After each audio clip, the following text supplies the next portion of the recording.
Donc bonsoir à tous. On va voir si j'attends un peu de voir s'il y en a qui vont se connecter. Et je vais vous expliquer quoi. Je vais vous lire une situation d'un dossier professionnel afin de vous aider dans l'écriture de votre situation.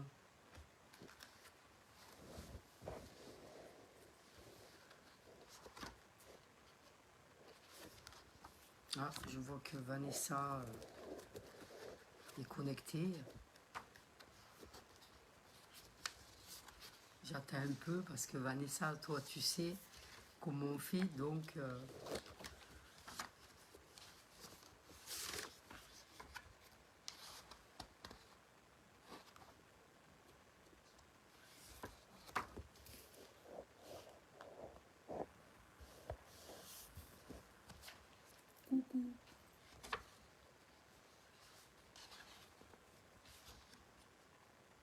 bon, après j'ai prévenu un peu tard, donc du coup je me doute qu'il n'y aura pas grand monde, mais bon, ils pourront re-regarder la vidéo. Donc je vais choisir une bonne situation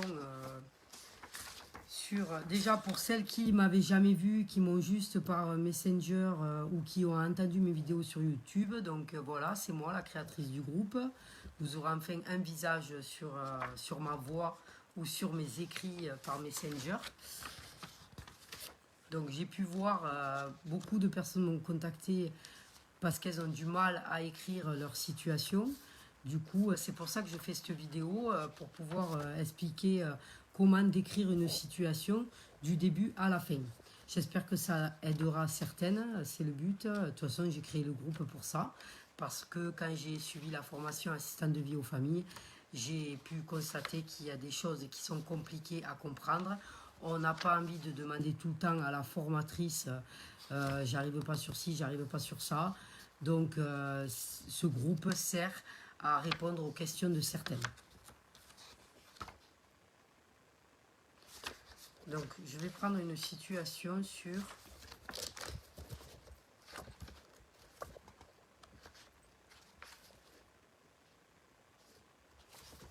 donc pas sur les enfants. Je vais prendre une situation sur l'aide au coucher de Madame. Alors, donc normalement, la formation se compose de 3 modules. Donc les 3 modules, c'est la petite enfance, l'entretien, et après c'est aide aux actes essentiels du quotidien. Mais il y a des formations qui proposent également la spécialisation du handicap. Moi, c'est celle que j'avais fait. Je vais me servir d'une situation concernant accompagner la personne en situation de handicap vivant à domicile. Mais bon, ça peut, pour tous les autres modules, ça vous donne déjà la mise en forme de la situation. Donc, ça va être, quand vous avez l'activité type, il y a le nom du module, et ensuite il y a exemple numéro 1, vous marquez le titre que vous avez donné à votre situation. Moi, j'avais donné aide au coucher de Madame H, 61 ans, qui est une dame hémiplégique. Voilà. Donc, il faut essayer de mettre un titre précis du nom de la situation. Par exemple, aide à la toilette au lavabo, aide au rasage, aide, bon, sachant qu'il y en a qui ne font pas le rasage, d'après ce que j'ai appris aujourd'hui, on leur a interdit, nous on le faisait. Donc voilà, aide à la toilette au lit, aide à la toilette intime, voilà, vous prenez un nom précis pour la situation que vous allez choisir. Ensuite, vous mettez le nom, quoi, la lettre qui représente le nom de la personne, parce que vous ne devez pas citer de nom, hein, on est tenu au secret professionnel. Donc moi, j'ai dit Madame H, et à virgule, j'ai mis son âge, et ensuite j'ai mis sa pathologie. Donc moi, elle est en situation de handicap, donc c'était une dame hémiplégique. Vous pouvez dire personne atteinte de la maladie d'Alzheimer, ou personne, il y a une hypertonie au niveau du bras gauche. Voilà, vous précisez un point précis de sa maladie ou de son handicap. Donc, pour commencer la situation, sachez que, voilà, là, je vais vous la lire, mais je vais quand même vous la mettre en photo, parce que ça, si vous devez regarder toute la vidéo pour l'écrire, la vôtre, ça va être compliqué. Donc, je vous mettrai quand même en photo la situation. Donc, ils vous disent, décrivez les tâches ou opérations que vous avez effectuées et dans quelles conditions. Donc là, vous commencez. Nous sommes le 7 juin 2012. virgule, dans le cadre de mon emploi, donc ou dans le cadre de mon stage, si vous étiez en stage à ce moment-là. Donc moi j'ai mis dans mon emploi parce que c'était dans mon emploi, virgule, j'interviens depuis telle heure, moi j'ai mis 14h45, chez Madame H, virgule, qui est hémiplégique. Point. Donc, précisez si c'était pendant que vous étiez en emploi, pendant que vous étiez en stage. Si vous étiez avec une tutrice, précisez-le aussi. Si vous étiez seul, vous n'avez pas besoin de le stipuler. Vous décrivez votre situation et vous ne parlez pas de tutrice. Donc, ma mission se termine à 19h15. Il est 18h45, donc là, je vais commencer à décrire ma situation. Donc, il est 18h45 et habituellement, à cette heure-là, Madame H va se coucher.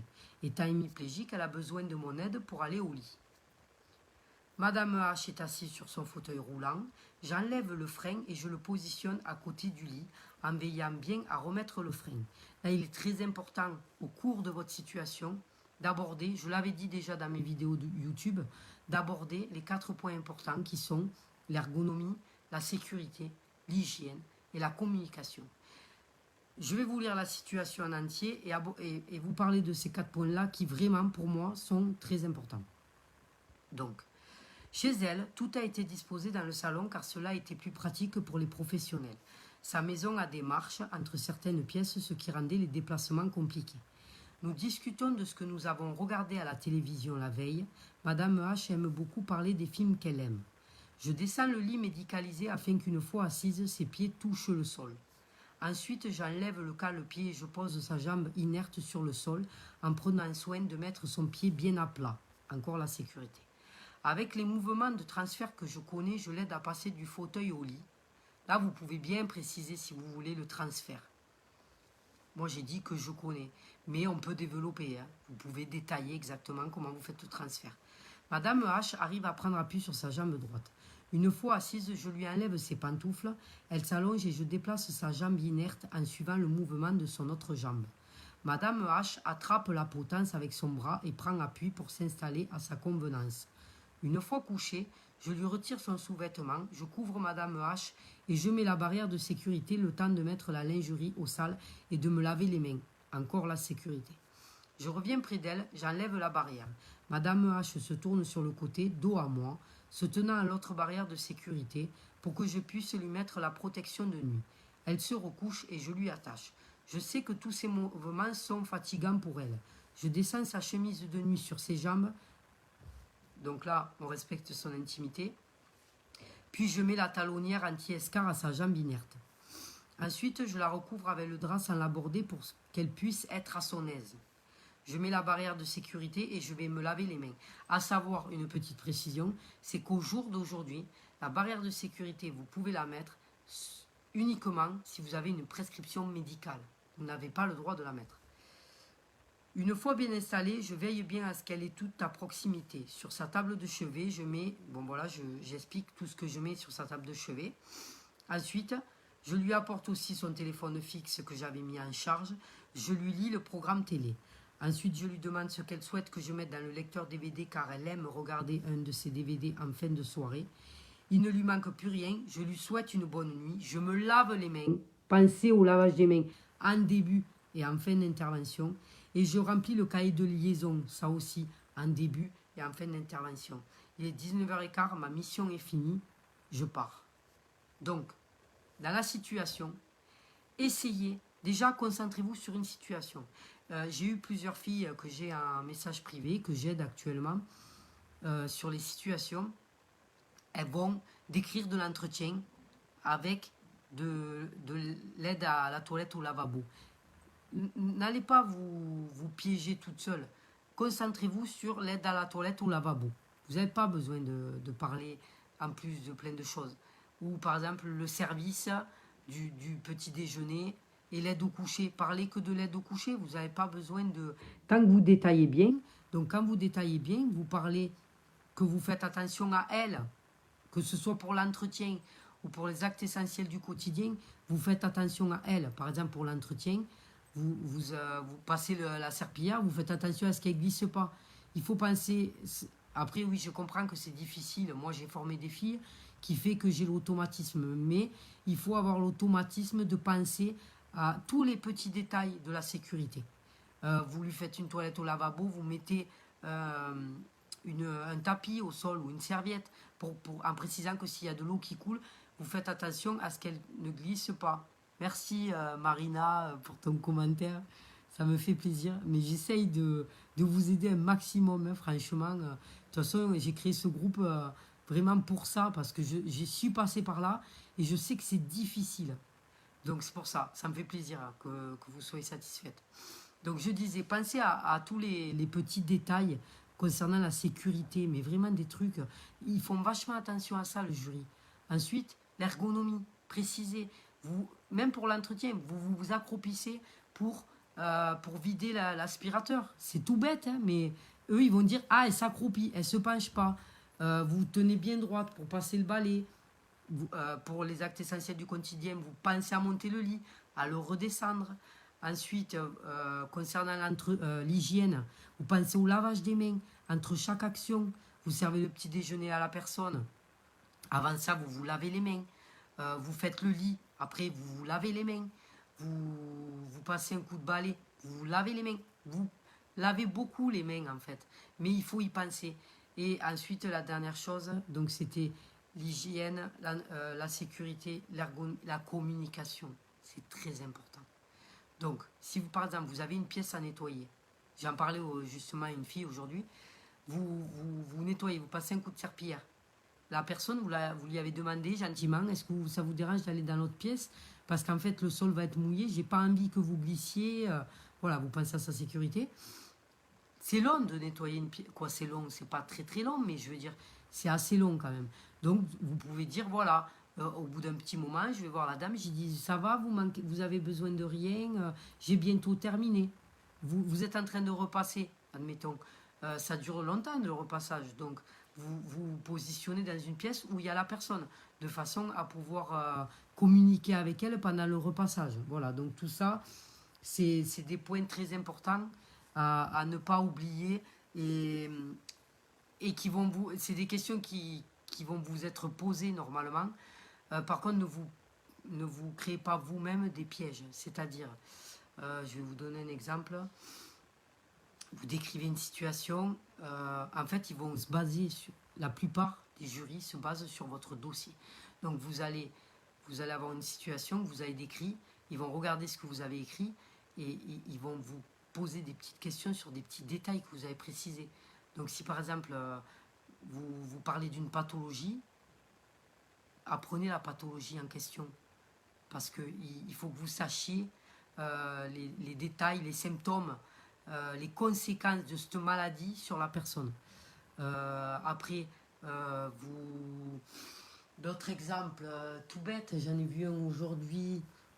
Si vous parlez je sais pas moi, vous venez d'une entreprise de prestataire, sachez ce que c'est qu'une entreprise de prestataire. Parce qu'il risque de vous demander quelle est la différence entre prestataire, mandataire, chèque emploi service. Tout ça, voilà, c'est des petits points importants. Donc c'est pour ça que je vous le dis, parce que je vois qu'il y en a beaucoup qui stressent en se demandant quelles questions ils vont poser et tout. Il y a très peu de jurys qui posent des questions sur les cours. La plupart, c'est sur vraiment la situation que vous avez décrite. Donc les pathologies, l'hygiène, comment vous comportez face à la personne suivant sa maladie et tout ça. Donc arrêtez de vous poser des milliards et des milliards de questions. Arrêtez de vous dire qu'il faut tout apprendre par cœur. Franchement, non. J'y suis passé. Je me suis bourré le crâne avec plein de choses qui honnêtement, c'est pas le plus important, quoi. Donc je regarde quand même vos commentaires. Je donne un exemple d'une fille de mon groupe qui n'a pas eu. Elle devait faire des tâches. Alors attendez, je lis. Elle devait faire. Ah ben ça c'est un point très important. Donc d'ailleurs je vais l'aborder, Marina. Donc admettons, vous arrivez, vous avez une machine à laver à faire. Vous avez faire une petite toilette du visage de la personne. D'accord?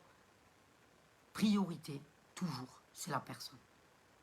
Ça ne prend pas 10 ans de faire une toilette du visage. C'est toujours priorité à la personne. Après, c'est sûr que suivant des situations, il faut bien être organisé.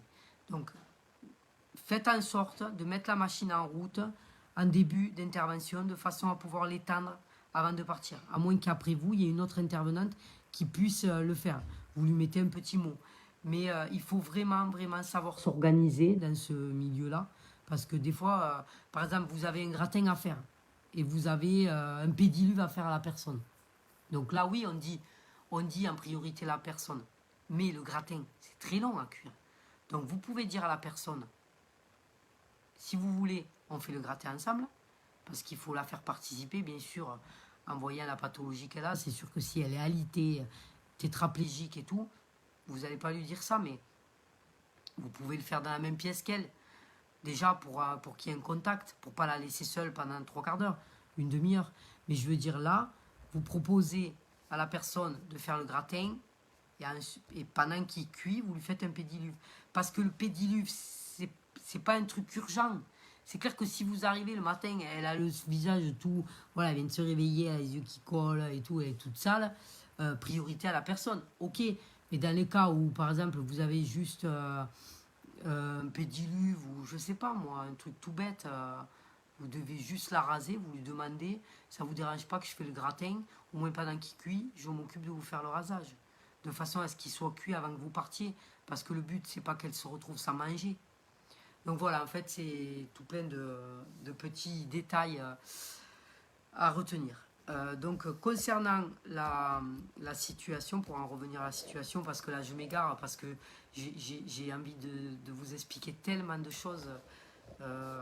J'ai appris tellement de choses dans ce milieu-là et je veux tellement vous aider parce que je sais que plus on se rapproche du diplôme et plus on est stressé. Donc c'est avec plaisir que je fais tout ça. Donc concernant la situation, je vais vous la mettre en photo pour vous aider. N'hésitez pas, celles qui veulent, parce que je sais qu'il y en a qui passent par leurs copines pour me poser des questions. N'hésitez pas à me contacter vous-même, ça ne me dérange pas. Là, en ce moment, j'en ai 3-4. Ça ne me dérange pas, il n'y a pas de souci. Bon, j'étais un peu débordée parce que je vous le dis, j'ai passé le diplôme en BAE accompagné éducatif et social, donc j'avais beaucoup de révisions et tout ça. J'ai toujours pas les résultats, j'espère l'avoir. Du coup, j'étais un peu débordée, mais là, je suis entièrement à 100% pour vous. Donc, si vous voulez me contacter, n'hésitez pas. Pour n'importe quelle question, il y en a, elles me demandent juste qu'il faut réviser l'essentiel, je leur dis. Il y en a qui veulent que je regarde leur situation du dossier pour voir les petits détails, parce que c'est un automatisme, je vois de suite, pour les aider sur le dossier pro, n'importe quoi. Hein. Même des questions bêtes que vous n'osez pas poser à la formatrice de votre formation. N'hésitez pas, je vous répondrai avec grand plaisir. Voilà, donc j'espère que la vidéo va vous aider. J'en referai prochainement suivant les besoins de chacun. Et du coup, je vous dis une bonne soirée à toutes et à bientôt. Au revoir.